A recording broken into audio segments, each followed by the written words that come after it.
We open in Vienna, 1823. An old man's screams echo through dark streets.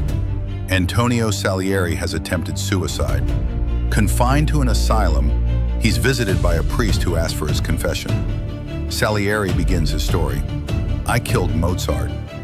Through flashback, we meet a young Salieri, pious, disciplined, desperately wanting to create music worthy of God.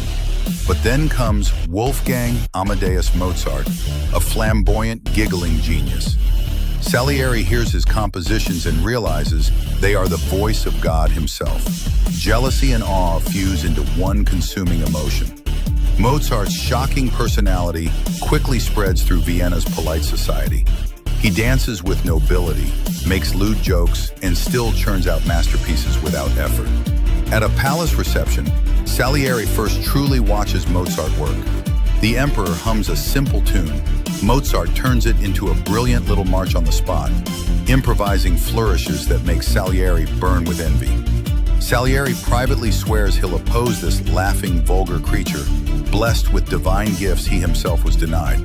Mozart's opera, The Abduction from the Seraglio, shocks the court with its bawdy humor.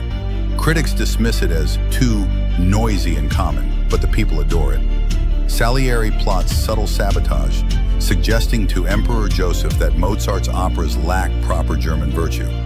Meanwhile, Mozart is busy drinking, playing billiards, and continuing to compose effortlessly.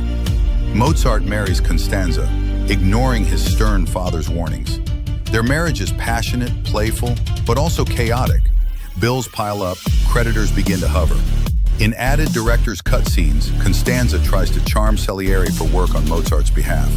Salieri sees her desperation as more proof of Mozart's undeserved blessings and becomes even more determined to ruin him. Mozart unleashes the marriage of Figaro, playful, revolutionary, subtly political.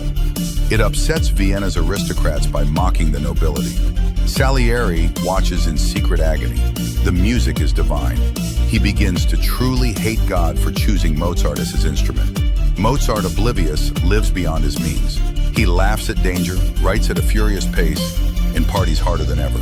A masked figure, Salieri's manipulations, commissions Mozart to compose a requiem mass, paying him well, but fueling Mozart's paranoia. Mozart becomes obsessed, convinced he's writing it for his own funeral. His health fails. He starts seeing dark visions, his face gaunt, eyes haunted. Salieri lurks close by, savoring every faltering step of Mozart's downfall. Mozart continues to perform. The magic flute bursts with joy and brilliance, even as his body weakens.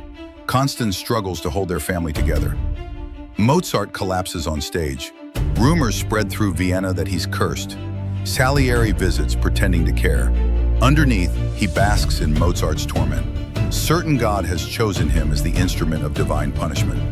Mozart lies near death, desperately trying to finish the requiem. Salieri sits by his side, offering to help transcribe. Together they work through the night, Mozart feverishly dictating, Salieri scribbling each miraculous note. It's here we pause. Imagine missing a twist like this. Don't risk it.